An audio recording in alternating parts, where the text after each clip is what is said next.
trail advocacy experience from California to Pennsylvania on many different legislative levels, from volunteer to paid. I have primarily focused my ecosystem efforts in Frick Park for the last several years. This is the ancestral land of the Osage, Shawnee, Haudenosaunee, and Lenape people. And it's an important time in history for public lands right now. As fellow trail stewards throughout the city of Pittsburgh, Allegheny, and Butler counties, and even a couple state parks, we are providing connectivity and recreation on land worth protecting. With a couple extra tools, I think we can increase the environmental resilience exponentially within our limited volunteer resources. For this presentation, I put together a few invasive plant identification cards with management resources for this region that should be compatible for working with your local land management policies. Now, I missed this in the presentation, but it's useful to know that I put this presentation on my website. You can download it and keep it as a reference on your phone. And if you download it, the PDF links will go to Penn State Extension websites and the governor's noxious weed list as it gets updated, as long as those links don't change. But I will keep the version on my website current as easy as possible. Let's see. Next one. Looking at the big picture, it can get overwhelming or even distracting. Breaking things down for manageable resources within a realistic timeline can make your project more successful in the long run and provide fulfillment for all volunteers. You might already be involved with another environmental organization or another park outside our reach. So for the purpose of this training, we will focus on the habitat 6 feet back along each side of the corridor of the trail and always vet against any regulations that might impact the success of your project in your park. Please take notes, and if you have a question, feel free to email me. This photo was really fun to put together. There's a lot of different invasive plants. This is in Frick Park. But how people define invasive can get really muddy. And there's cultural implications with where a definition has its origins. So for the purpose of this training, maybe a better question is, why are these plants taking over the trail? Is it appropriate there?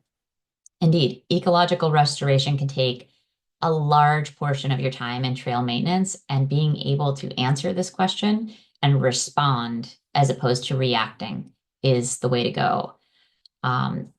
Invasive plants in our region might be here because they're pollution-tolerant regreening campaign from the steel era. They might have spread inadvertently on someone's shoes from another park or someone else's landscaping. A bird might have eaten some berries on the landscaping, on the neighbor's landscaping. Someone might have even planted them without knowing the plant's aggressive character. The invasive examples in my slides are prioritized by how problematic they are specifically along the trails in our region, and some may be more relevant than others for your specific park. In sustainable land care, we often use the term right plant, right place to talk about the best methods for plantings.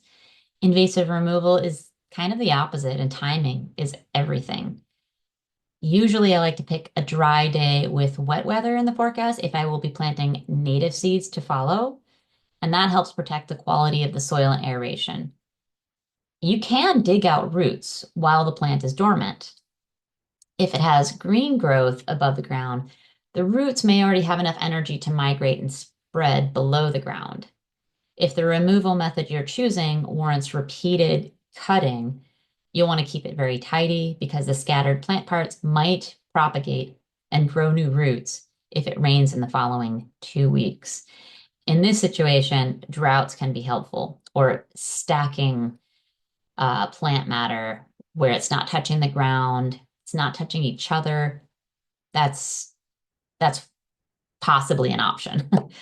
If it's too late, maybe some plants have already gone to seed, and some might even continue to develop seeds after they've been pulled. In those situations, you could put the contractor bag on top of the plant, cut below, and then turn it over inside the bag.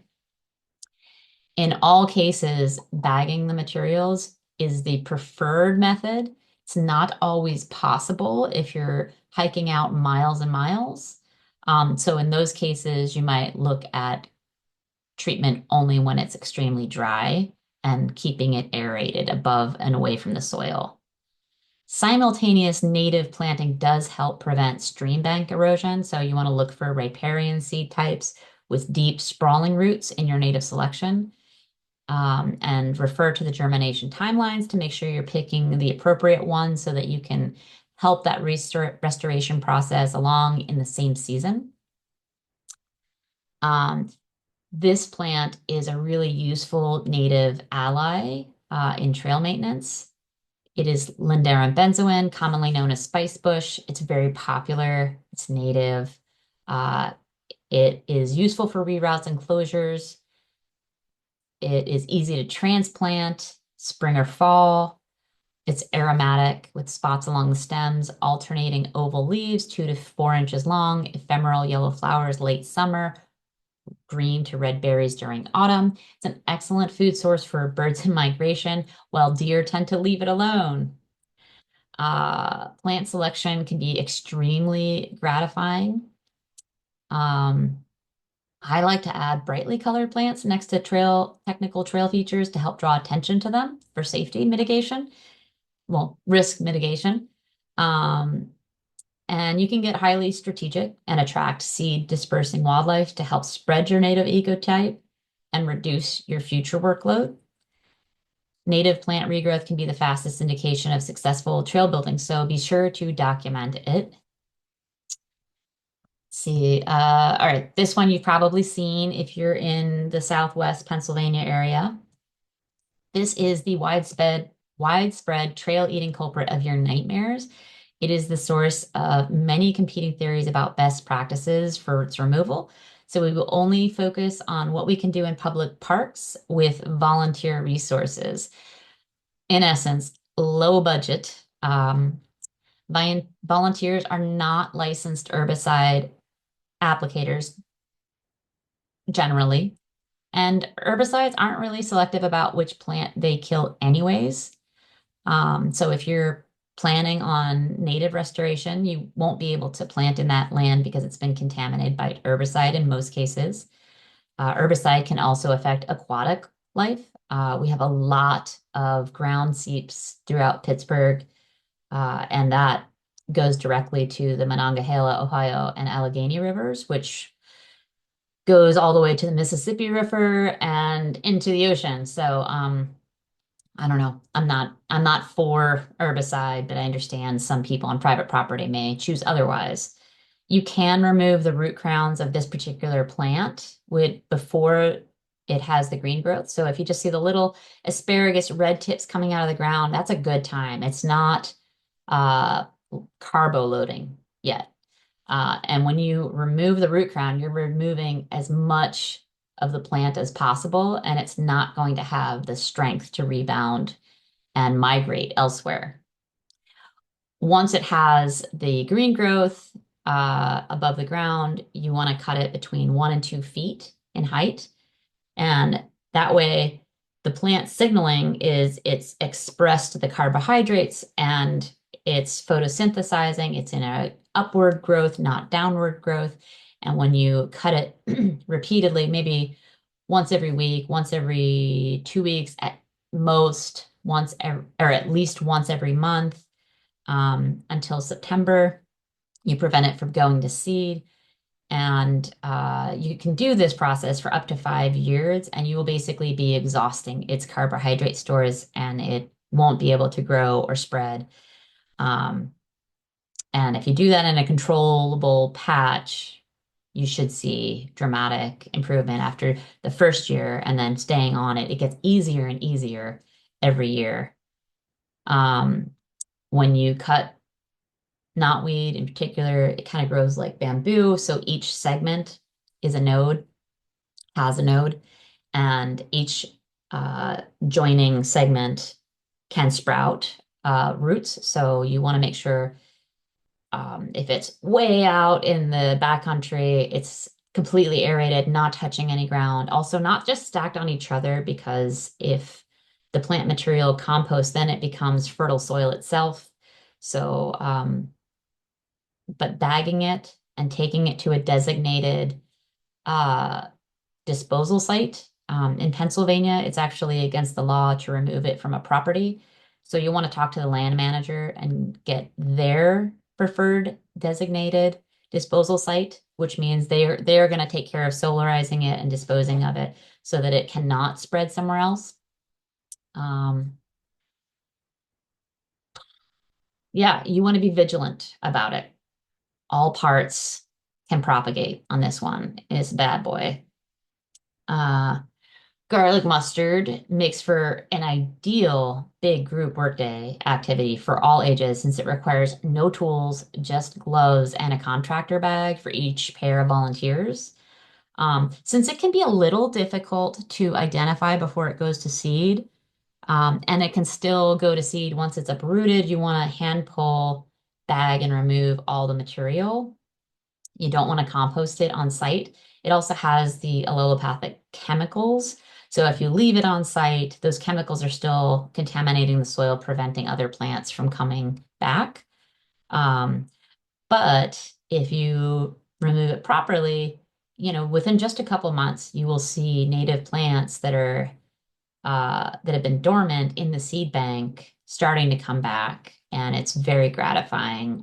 Great for those public work days. People will want to keep coming back when they see, it's not instant gratification, but pretty close when it comes to trail maintenance.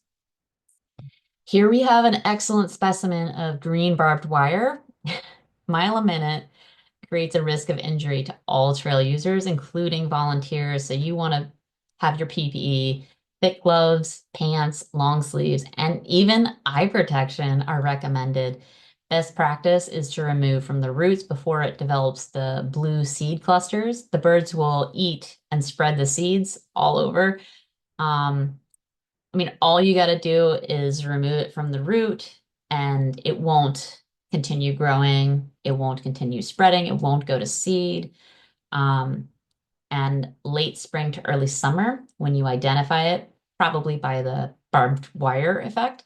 Um, and then, it won't keep going. Yeah, you can let that compost in place. If you do have seeds, you want to bag the seeds.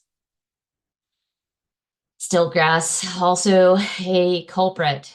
This is more suitable in Japan, easily controlled by other ecosystem aspects. Here, not so much. It was one of the plants definitely brought here for regreening after the steel era pollution. Very pollution tolerant, very aggressive. It will take over your trail, um, and it won't let anything else grow into old growth overstory. Late July is the best to mow it or use a string trimmer or a weed whip so that you're not disturbing nesting sites, including for deer. It's okay to compost in place if there are no seeds present. If it's left untreated, it will be an invasive meadow and it won't have much soil stability, which will affect erosion and water paths and give you a lot more work on the dirt. So I say treat it, with a couple of strategic cuttings early and you'll save yourself a lot of time. There's also a risk hazard of ticks because it's such dense foliage. So you want to, if you do see a tick on you while you're working out here or just hiking, you can send those in to the PA Tick Lab for testing. It's TICKLAB.org, and you can see if it has the bacteria associated with Lyme and or other diseases. Okay, so this one, there's a native version. There's also a very aggressive, taller version, the Altissima species. Now, if you download this deck, you can click the link under the species name and see the latest practices and what the status is as far as if it's considered invasive or just noxious. Um, it has negative soil feedback loops associated with it, as well as chronic wasting disease in bovine animals, including livestock and deer. So if your public land uh, includes hunting, for example, chronic wasting disease affects deer that gets into the flesh and milk, and the people who consume that will also become infected. It is considered very hazardous. It is not beneficial alongside the trails. It can definitely crowd out, much like stilt grass. It can be very problematic. It can also reduce soil stability because of the serpentine nature. A lot of snakes create burrows underneath this plant. I don't know why, but that's where it gets its name. And you want to be cautious when removing it and pulling it and disturbing the habitat. But it is not needed near the trails. Repeat cutting may be the way to go. Before seed, very important. Purple loosestrife. This one is recently changed its classification. Again, you can click the link under the species name to see the latest status and more information. If your trail has water crossings or wetlands, pay special note to this pretty but predatory plant. It prevents other plants from being able to absorb nitrogen and contributes to algal blooms in the water, which harms aquatic life. In our area in particular, all of our waterways eventually go to the Mississippi, so it has compounding effects to the environment. Starting in your parks, they all connect in the watershed. So if you see it, pull it. Definitely click the link. If you think you've seen it, click the link because there's some okay ones that look similar, and then there's not, this one's not okay. Yikes.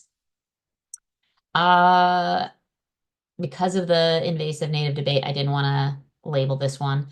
Um, but poison hemlock, it does not have origins from the United States. It's more associated with Europe and North Africa, and it's poisonous when eaten by animals or humans. Caution should also be taken when handling, as the sap can be photosensitizing, causing an extreme sunburn, especially a concern for people with sensitive skin. So you want to wear long sleeves and gloves. This person's very serious with their nitrile chemical gloves, and wash up with soap and water as soon as possible afterwards. Poison ivy, on the other hand, is actually native. It is supposed to be here, but because of the ecosystem shifts, it has become aggressive and it is not helpful alongside the trails. It is hazardous. If you feel up to it, you can transplant it somewhere else in deep in the woods, not where it's going to be a hazard to people and dogs, but you want to keep it in check for aggressive growth, especially along trail corridors. The plant oils are toxic and cause a very serious rash. Many people have gone to the hospital. Multiflora rose. This one is a party crasher. Uh, I mean, multiflora, they should call it multi-thorn. It has a lot of thorns and they can climb and spread from a single base as a shrub. So I would consider a cut from 1 to 2 feet so you have some leverage. There's fewer thorns at the bottom, and double glove and use a mechanical removal process where you're levering it back and forth after you've loosened the soil, and then you should be able to pull it out. Pro tip, a lot of deep root, taproot plants kind of have adventitious roots that hold it uphill. So those roots are being held uphill. So if you stand uphill when you're levering it out, you're going to have a little bit easier of a time. This particular plant, you can bag and remove it in between April and May before it goes to flower. This one smells so good. Oh, it's great for like a full moon hike. Mm. But let it be deep in the woods. We don't need it alongside the trails. It spreads really fast. It blocks sight lines, creates uneven surfaces with its roots, and that prevents outslope trails from draining properly. It is one of those that's very difficult to remove. So, that lever cutting technique is really helpful. Um, If you've ever pulled one out, you need to take turns with a few other people. It's a lot of work. Barberry, living fence isn't really appropriate for trail corridors, and ticks are definitely bad for our health. So this hijacker has got to go. Hitchhiker? Hijacker? I don't know. So you want to try to flag the native version if you notice it, and the native version will have more than one spine coming out of these flower umbrella type whorls. Um, but the invasive one is just one. But it's like a hypodermic needle and it has toxins. So you don't want to you don't want that next to your trail where you have people of all ages innocently walking along and having a wonderful day and then getting stabbed. It's gotta go. Oriental bittersweet. Not all the parks in our area have them. The species that we're talking about is linked here. This one has the alternating leaves with the wavy edges. The native one, I think, is like a little more straight edged. Uh, the hazard of this one is when it girdles the trees, it can girdle the branches up above. And that while you're working with it, if you're pulling them out, especially, it can, cause a hazard to anyone who's underneath. So if you have a swamp or somebody down, keeping an eye on deadfall coming out or people walking through innocently, that's a good tactic. You can cut it at the base of the tree, not cutting the tree, just cutting the vine. It will die in place and then it should fall off on its own. Hopefully, hasn't already killed uh, some limbs up above. So when you see this one, you want to take care of it at the trunk level. Tree of Heaven. Here's all the stuff. It kind of looks similar to other plants, but it has that little thumb at the bottom, just like poison ivy. I don't know what's wrong with thumbs, but thumbs are kind of bad in plants. This one in particular, the hazard is that it attracts spotted lanternfly, which then decimates nearby native plants, particularly the sweet ones. So if you like wine, this one will deplete an entire vineyard. It also likes going for passion flower, maple trees, berry bushes. The spotted lanternfly has a sweet tooth, and tree of heaven is an indicator. It's like a red flag. Like if the spotted lanternfly see it, it's like a green flag for them, but a red flag for us. They will go to that area and kill everything that is sweet around it. It also leaves egg masses all over bark, rocks, buildings. And there's a picture here of the egg mass. What you want to do is smash them, splat, and then scrape it down so that those egg masses can't hatch. If you just scrape them, uh, they'll just hatch on the ground. So that's not doing anything. Yeah. What else? Privet. Uh, this is something that in parks that have converted from other types of properties like golf courses or residential neighborhoods or farmland, they might have privet because they were being used as living fences. They have a lot of density, a lot of waxy leaves. It's not even that mean because it looks like it has thorns, but they're not actually sharp. But it takes up so much space that it prevents other habitat from flourishing. So if it's near your trail, you're going to have to move your trail as this thing grows because it's so aggressive. So you can remove privet. Um, as far as your communications go, when you're working in an area, of course, you obviously want permission from the land manager. If you have a little bit of signage there that tells people what you're doing, at least it removes the human aspect of damage, which is probably the greatest contributor to I don't want to say vandalizing, but like just damaging, undoing your work. Sometimes you close an area, you reroute it, and it's going to be so great, but then somebody wants to reopen the old way. But you have some signage there, can really go a long way. Can be make people feel like they're appreciated, and maybe even give them ways that they can contribute their ideas. And I don't know, it can keep people from removing the materials that you put in. Um, methods of removal. This is a recap. Um, you want to identify correctly, flag the natives to pretend accidental removal. Excuse me. When you're smothering invasives with native plantings, think about the suitability aspects. If you're going to the field training, which now has already happened, um, check the seed catalogs. Ernst Conservation Seeds is a great source. A lot of the land managers in our region prefer using them.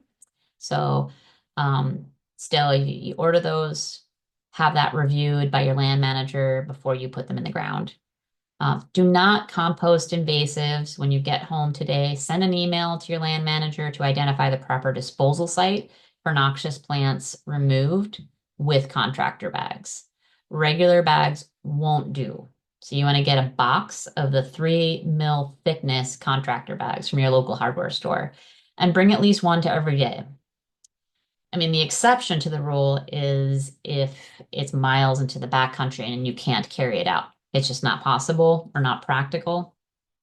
Find it depends on the plant. You may be able to compost it on site if it's nowhere near the ground and it's completely dry for several weeks, which is a unique weather pattern that we have recently observed here in Southwest Pennsylvania. But I don't know that we can expect that, nor really want that to continue, because that is not part of our ecosystem success plan.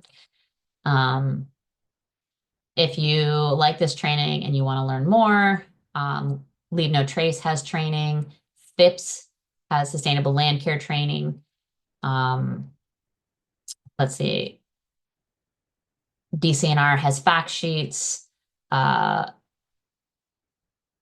can click all these links if you download